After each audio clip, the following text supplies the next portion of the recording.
Hello, everybody. This is Love from Above by your Sibling Spirit Guides. I'm Maureen, and this is my brother. Hey Maureen, hey everyone, this is Brian. Hello, Brian. If you can believe this, on this podcast, we share daily channelings we receive from star beings, ascended masters, mythical beings who really exist, and occasionally our ancestors. And today's topic is a modern look at Jesus and religious texts. We hear from the angels, the watchers, the fairies, all discussing ancient religious texts and Jesus. Brian, you and I were never really big Bible people or Jesus people. It's kind of funny to me that this is the topic for the day, but it's an important one. Would you agree? Yeah, definitely.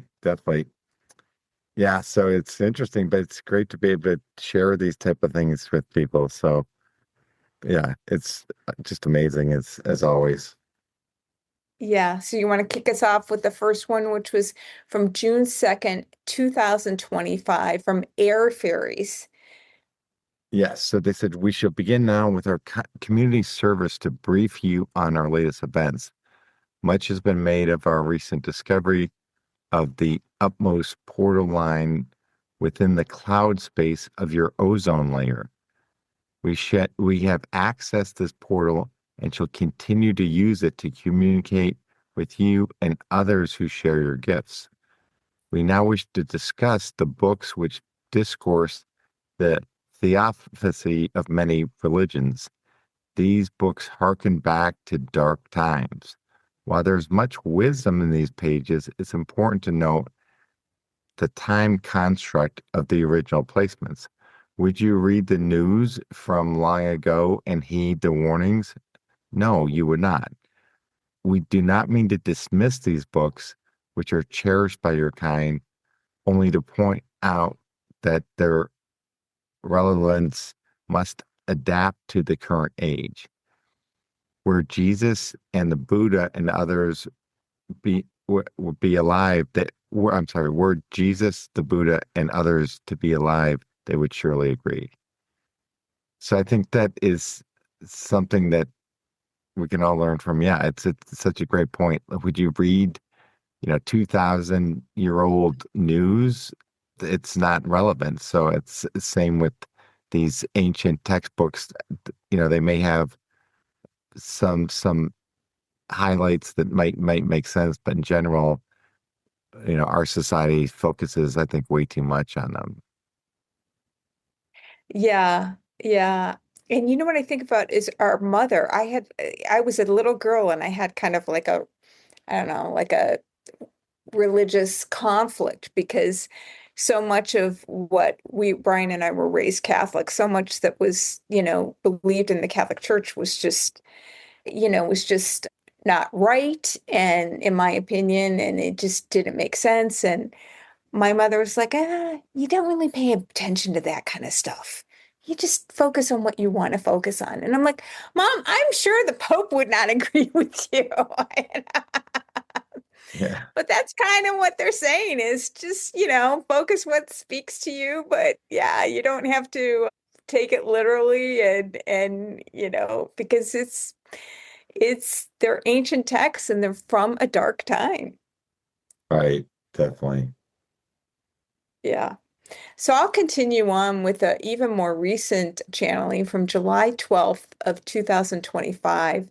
And the Watchers discuss Jesus and the religious text. So the Watchers are people who we hear about, a group of beings we hear about very frequently, and they are tasked with watching all of creation through all space, time, space. So they go on and they say, Hello, we are the Watchers. We come forth now to regale those who wish to learn the ultimate truth of their ultimate history. We wish to alert those who can hear these worlds of the ultimate glory of the one Creator. Much has been obscured within the hidden pages of your fracturous tomes. The truth is plainly in sight, but hidden through the key manipulation of the sacred texts.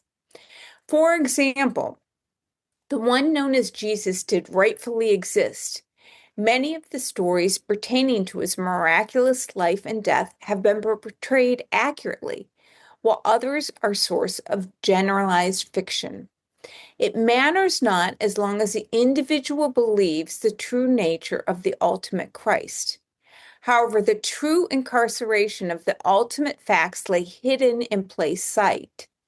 A true scholar of great wisdom can attain the great insights with a quick perusal of these generalized tomes and discover the hide and seek nature of the truth.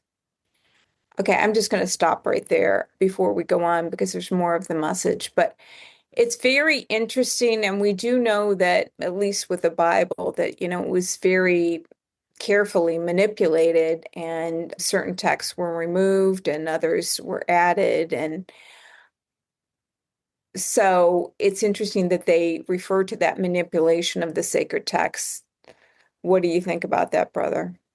Right. And so, but I didn't understand. So it says that the ultimate facts lay hidden in plain sight. So it's somewhere to where, like they say, a true scholar can obtain these great insights.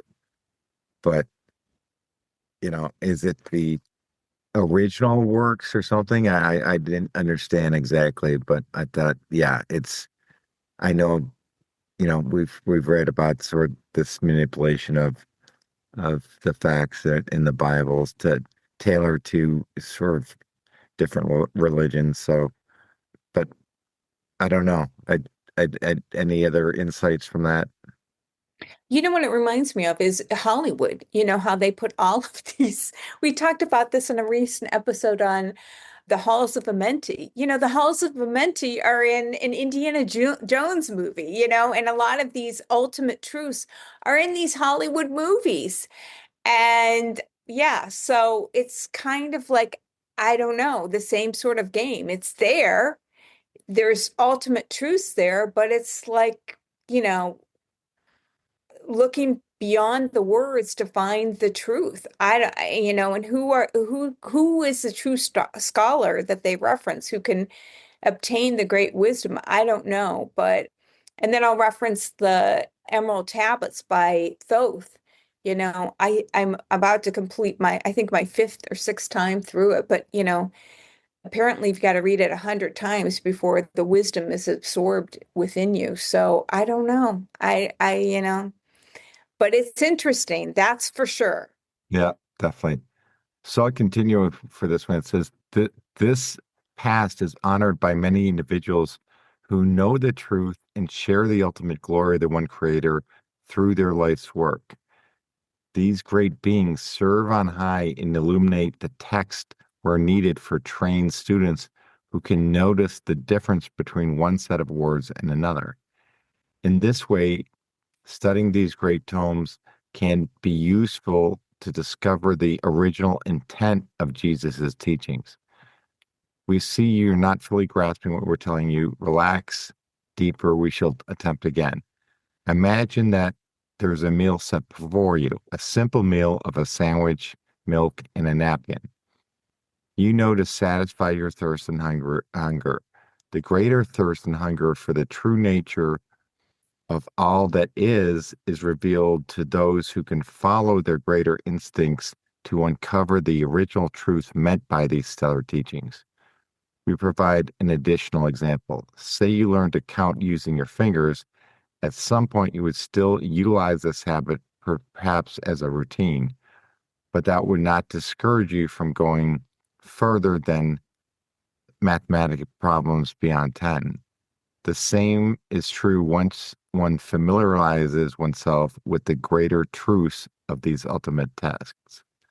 The original way in which the texts were approached changes and deeper obscured meanings can be revealed. Interesting.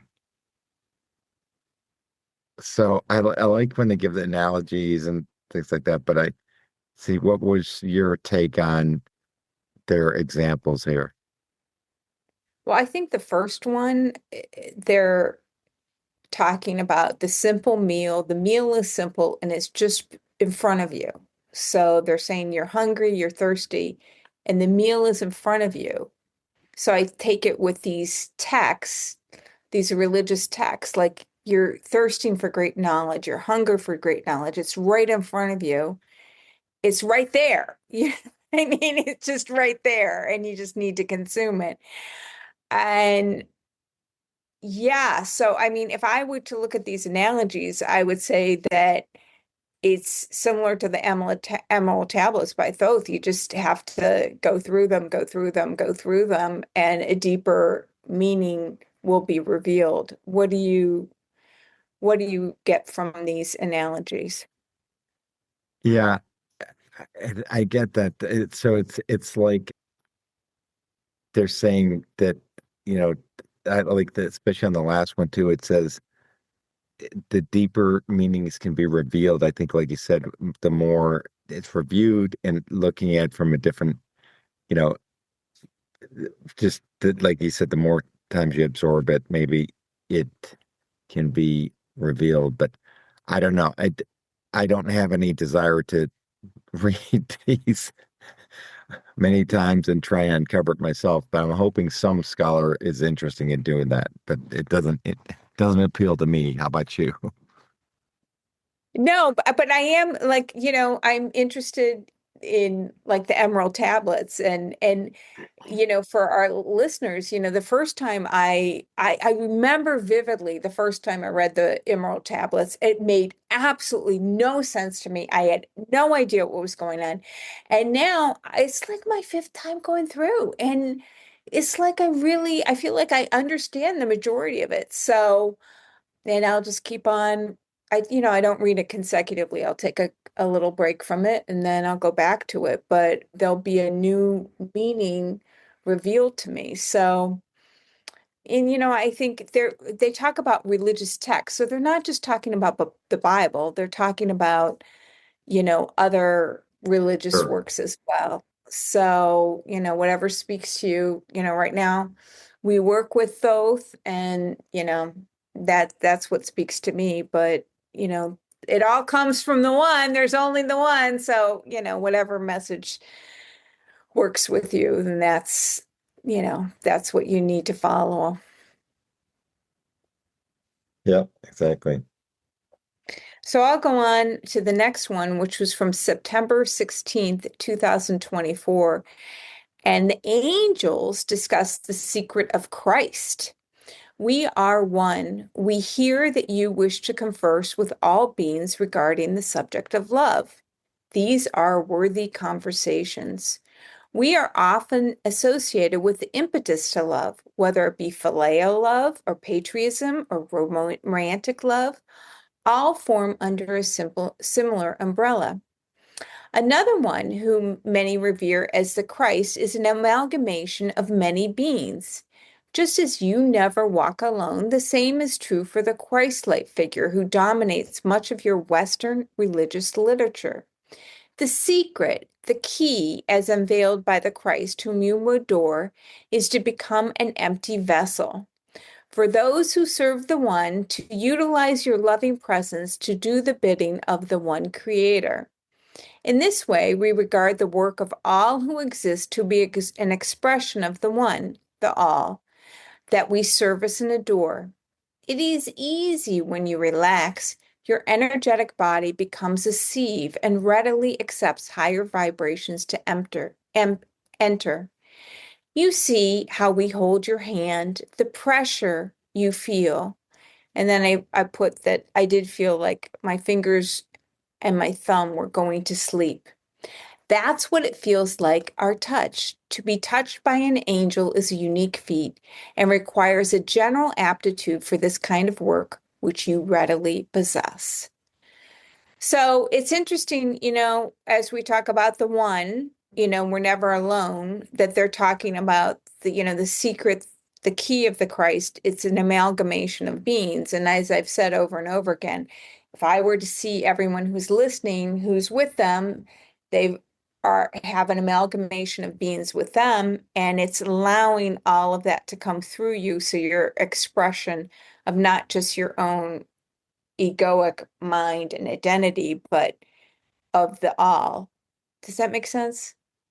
Yeah, it does. And I think a lot of the beings, like I think even starting out with one of the first beings that contact us, aura, they've said at the higher dimensions that what is they're everyone's in unity, and so it's groupings of hundreds or thousands of beings that think as one or act as one, at that higher dimension. That's the way sort of things work. So, and I think I've read, a lot of different spiritual books that talk about higher dimensional beings like this, that are groupings of beings. And I think we've been contacted by many of them. So, yeah, that I didn't ever put together, though, that Christ as an amalgamation of many beings, because, it just in our culture, it's always, the one individual Christ. So, but it makes sense. Right. Again, we didn't really, study that much as children, but, there is the Trinity. So that is, that is more than one. But yeah, I mean, it makes sense. And like you said, most of I would say the majority, because Brian and I are still working on volume 1 and now volume 2 of Love from Above by the Sibling Spirit Guides. And, the majority of these beings do not have names because they are, they're all working together, like the Watchers, or I didn't have a name when we started working with them. They're just a group of unified beings. So imagine that, brother. That would be so beautiful, right? Yeah, it's quite different from the egoic, selfies and everything else that occurs in our society, where everyone's working together as one and on the same wavelength and everything. Yeah, so it's so much different from Yeah. our current environment. Yeah, but as you say, that's where we're headed. That's where we're headed, I mean, everyone eventually rises and, that's where we're headed. So, I'm ready. So I'll go on with the closing that I pulled out, which was Awakening and Unity from March 5th of 2025. They said, "Dearest one, relax more. We bring you to our dining table to enjoy our feast. Who are we to speak on this day? We have come before. Our spirit is unified with the Christ consciousness that is woven into this planet. We say Christ, but it could be equally Buddha, Muhammad, or Zoroaster. All are unified with the one source that feeds all life ever present in this world and others." Isn't that beautiful? Yeah, exactly. So that's a beautiful message, and it's like it reminds me of those coexist bumper stickers. It's like it's not that one religion is right or anything. Any religion, it's that it could be any of those, Christ, Buddha, Muhammad, whoever. So whoever speaks to you. So I think it's a great message.